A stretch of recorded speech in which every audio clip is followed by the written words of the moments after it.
This is Job Frank Chakaza with the news on Zodiac. You're welcome. Here are the headlines.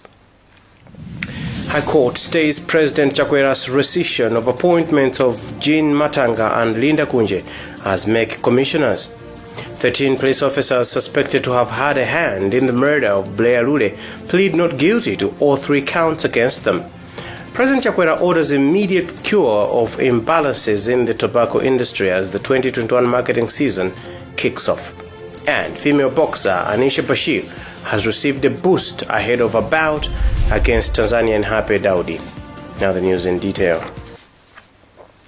The High Court in Blantyre has stayed President Lazarus Chakwera's decision to rescind the appointments of Jean Matanga and Linda Kunje as commissioners of the Malawi Electoral Commission. The ruling means the two are back as commissioners pending judicial review.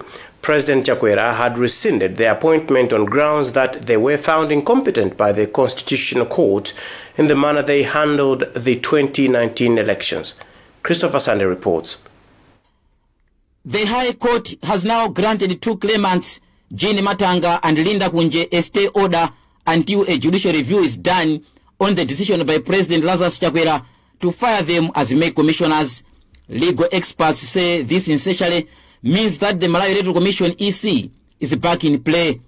An order from High Court and the Supreme Court Registrar, which Zodiak has in possession, says until a further order of the court, the decision of the first defendant, who is in this case Secretary to the President, made on or around April 7, 2021, rescinding the claimants' appointments as commissioners of MEC, B, and is hereby stayed.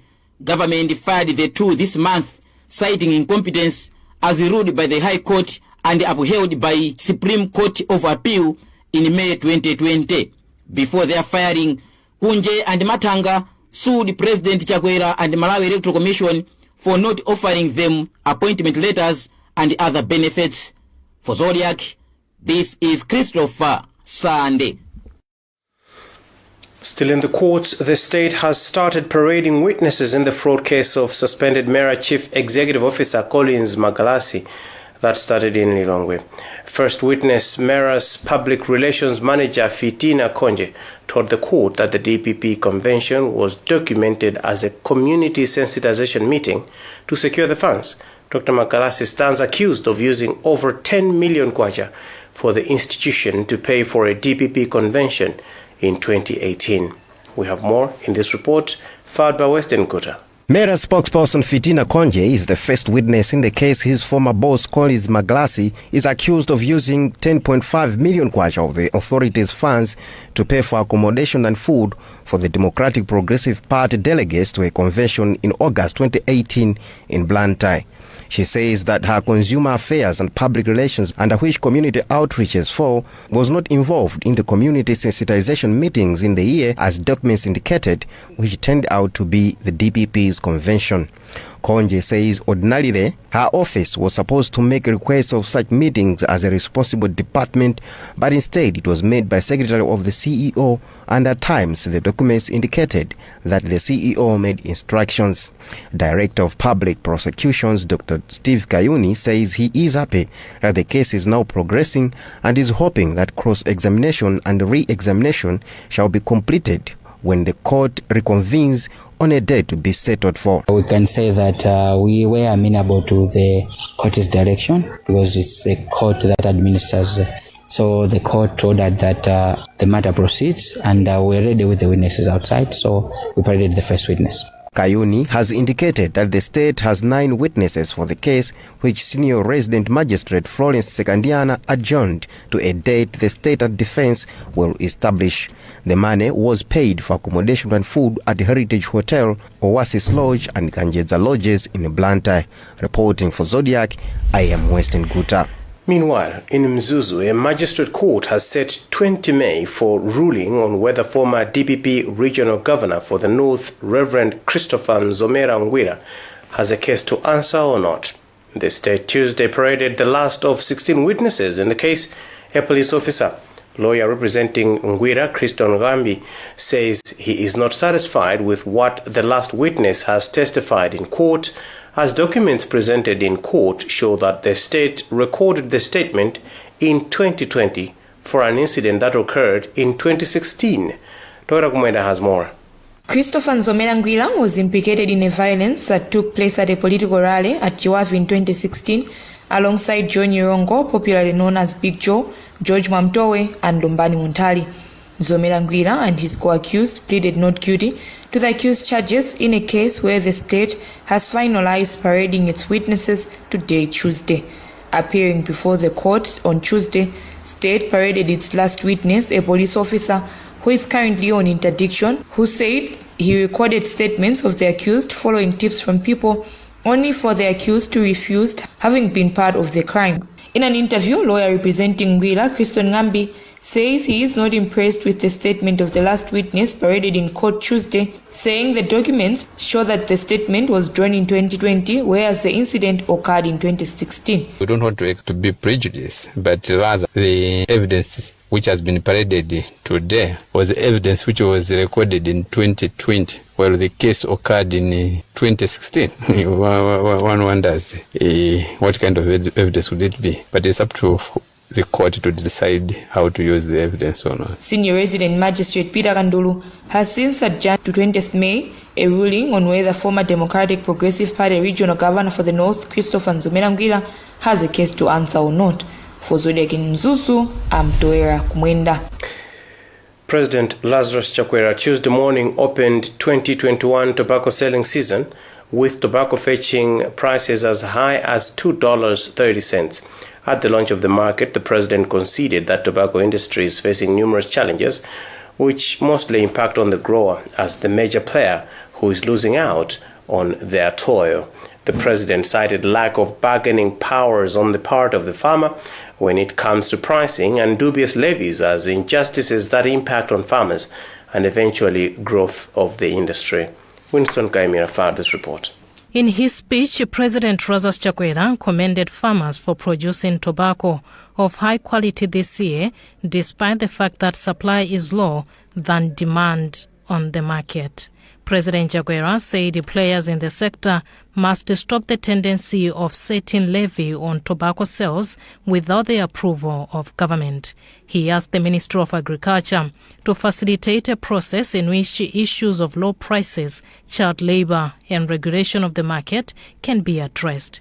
The president, however, acknowledged that tobacco use is declining globally.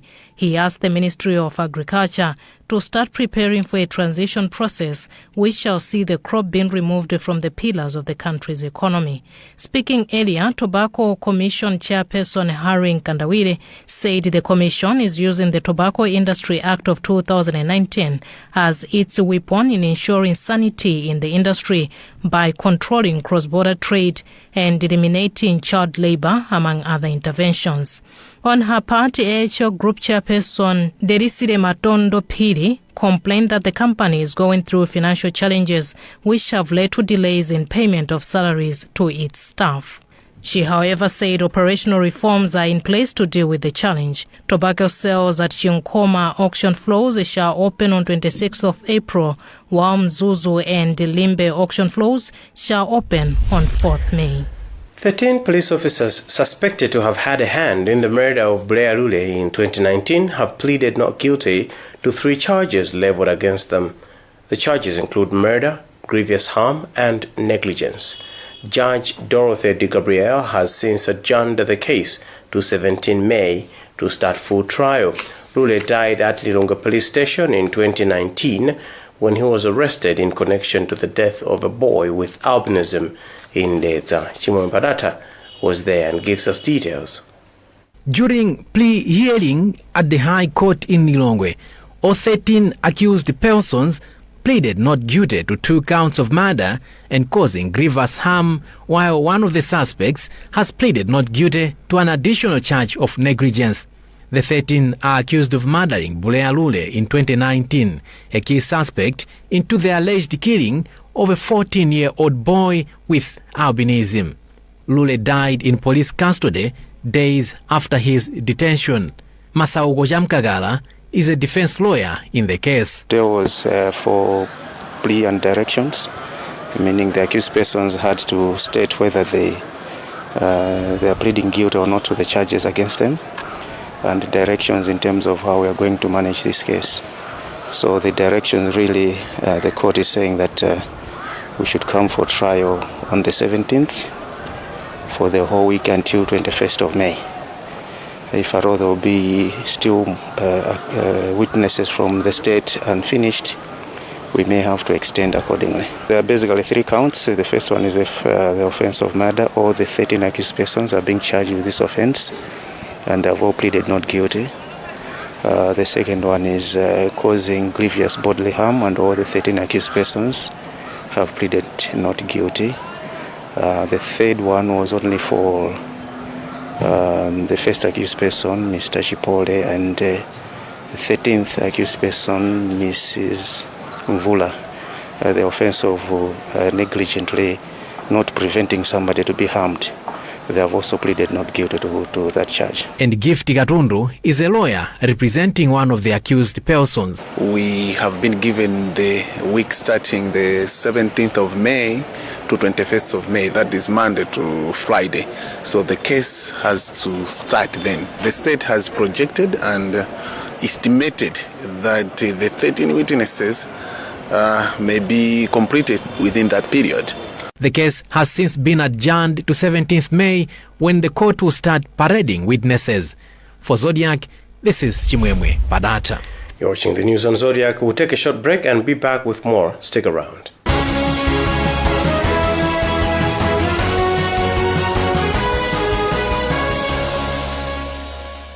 For a better tomorrow, don't forget to do the 1, 2, 3 with Colgate every night.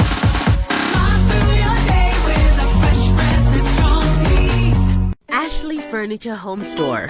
This is home. Blockbuster Megastore brings you America's finest. Ashley Furniture Home Store, Malawi. Ashley Furniture Home Store is located in Ginnery Corner, opposite Makra House at the new building.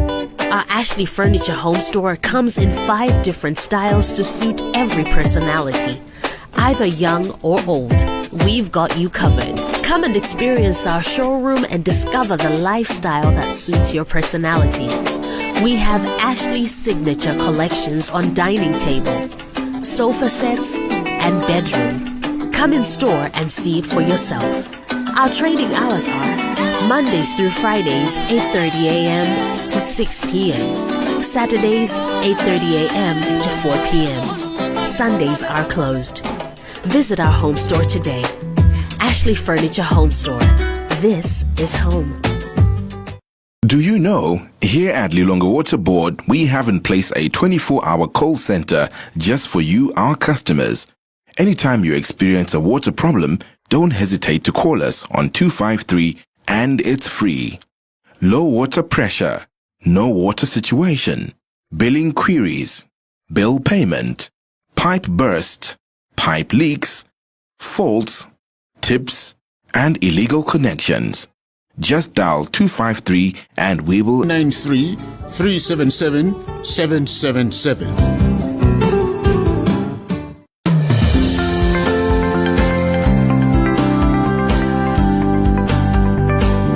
Building a successful business is not an easy task. It takes a lot of focus, hard work, persistence, determination, and sacrifices. With the passage of time, business growth is achieved to the amazement of the investor.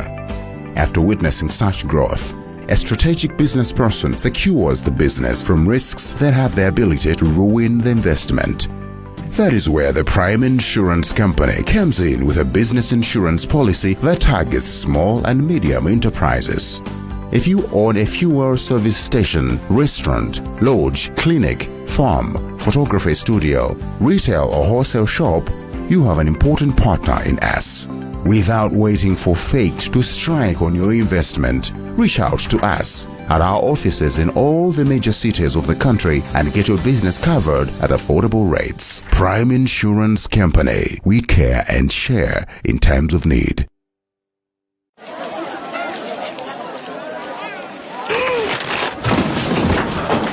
Do Do your gums hurt? Yeah. Does your toothpaste contain sage, eucalyptus, myrrh, chamomile? All that in one toothpaste? Yes, try Colgate Herbal. Colgate Herbal contains nature's best herbs and Colgate's fluoride technology to give you strong teeth and healthy gums. Ah, Colgate Herbal. Let's go. Colgate Herbal for strong teeth and healthy gums naturally.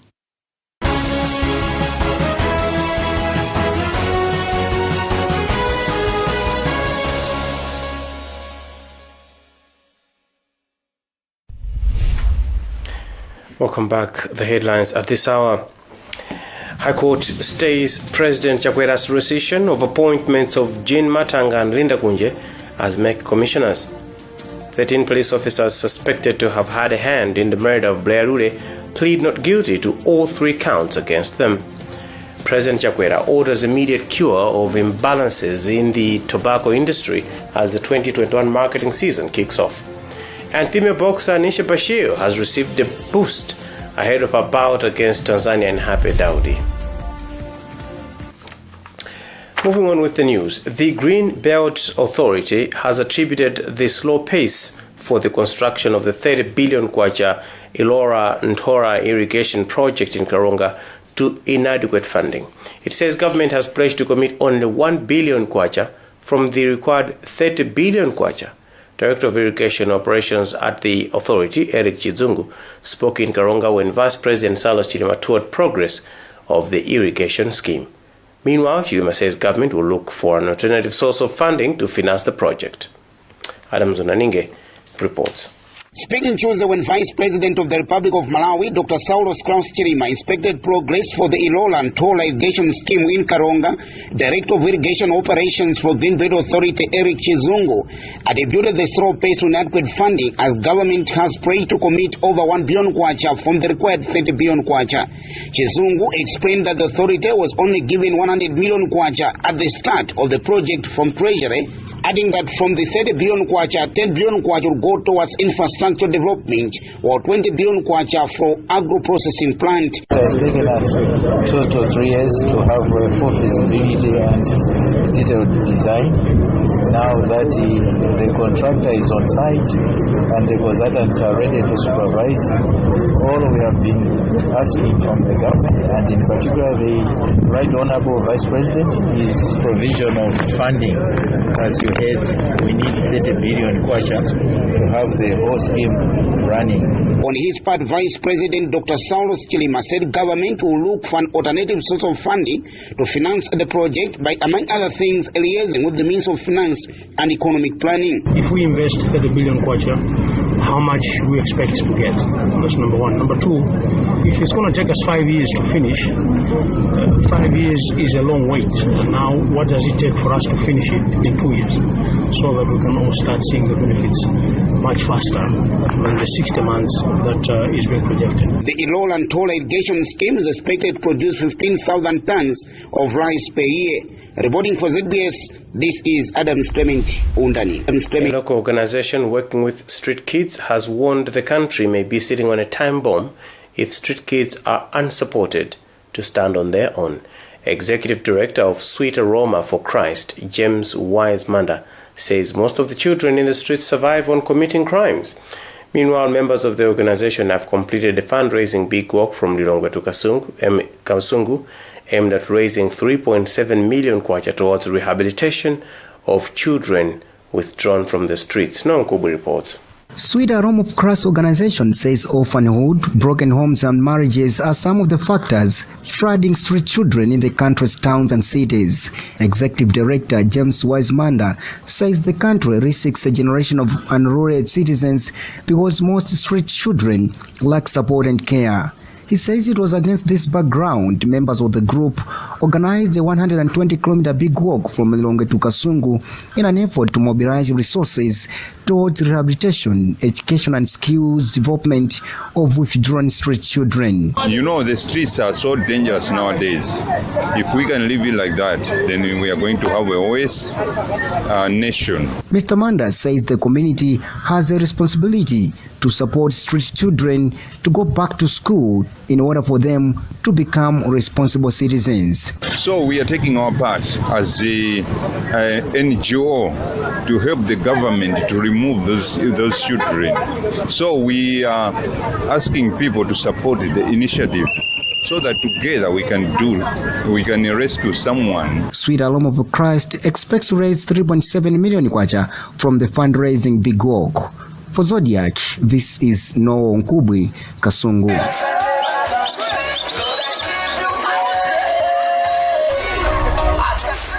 Well, some dancing there, obviously very happy people. Let's move on to some even happier news in sports. Female boxer Anisha Bashir has been invigorated ahead of her bout against Tanzanian Happy Daudi. Plan International has provided her 300,000 kwacha cash towards her gym, membership, sportswear and diet plan. The Malawi Defense Force soldier is expected to square up against Daudi during the Mbeya Championship International non-title fight slated for 8 May in Tanzania. Plan International's Brands and Communications Manager Rogers Siula says the donation demonstrates the organization's commitment in promoting girls' empowerment to attain equal opportunities, as is the case with their male counterparts. He says Anisha Bashir is an example of the success story of the Girls Get Equal campaign, in which Plan International seeks to enhance the ability of girls in challenging gender stereotypes in male-dominated professions and inspire girls to harbor high ambitions. As an ambassador, she's going to influence so many more young girls out there to say they can be what they want to be in life. And just for the record, this is not the first time Plan International Malawi is supporting Anisha. In 2019, she had a bout scheduled to take place in Kenya, and we supported her with air tickets for her and her manager. So we believe in that potential, and we believe that the success that she's going to bring is not only going to make Malawi proud, but also add value to the narrative that girls have what it takes to change the world. Anisha Bashir is yet to be challenged for her African Boxing Union ABU super lightweight belt, which she secured after defeating Kenyan Consolata Musanga in Nairobi in 2018. And a year later, she won the Commonwealth Games Council belt after she floored Sammy Smith in the UK. After a 2-year break, Anisha Bashir returns to the ring on the 8th of May when she faces Tanzanian Happy Daudi in an untitled bout in Mbeya, Tanzania. That's it for now. Let's take another look at the headlines before we leave. Of appointments of Jean Matanga and Linda Kunje as MEC commissioners. 13 police officers suspected to have had a hand in the murder of Blair Lure plead not guilty to all 3 counts against them. President Chakwera orders immediate cure of imbalances in the tobacco industry as the 2021 marketing season kicks off. And female boxer Anisha Bashir has received a boost ahead of her bout against Tanzanian Happy Daudi. Visit our website zodiacmalawi.com for more news. COVID-19 vaccination is underway in the country. Make a decision. Protect yourself. Protect your loved ones. My name is Frank Chakaza. Thanks for watching.